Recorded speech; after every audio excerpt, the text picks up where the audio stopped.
নমস্কাৰ। আজি মই বনাবলৈ ওলাইছোঁ মাছৰুম চুপ। তাৰ বাবে প্ৰথমতে মই গাজৰ, কেপচিকাম, পিঁয়াজ, আদা, নহৰু আৰু মাছৰুমখিনি সিজাই সৰু সৰুকৈ কাটি লৈছোঁ। গোটেইখিনি মই কেৰাহীত 2 চামুচ ঘি গৰম কৰি লৈ বহাই দিলোঁ। তাৰপিছত মই লৰাই দিছোঁ। আকৌ নিমখ দিলোঁ, শুকান জলকীয়াৰ গুড়ি অকণমান দিছোঁ, জিৰা ধনিয়াৰ গুড়ি দিলোঁ, অকণমান মই চেনিও দিছোঁ যাতে খাওঁতে অকণমান মিঠা মিঠা লাগিব।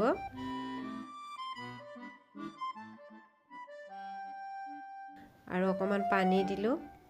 তাতে মই কৰ্ণফ্ল'ৰো 2 চামুচ দিছোঁ। গোটেইখিনি দিলোঁ।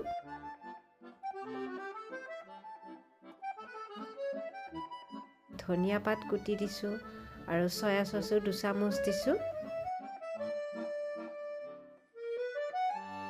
এনেকৈয়ে মাছৰুম চুপ ৰেডি হৈ গ'ল।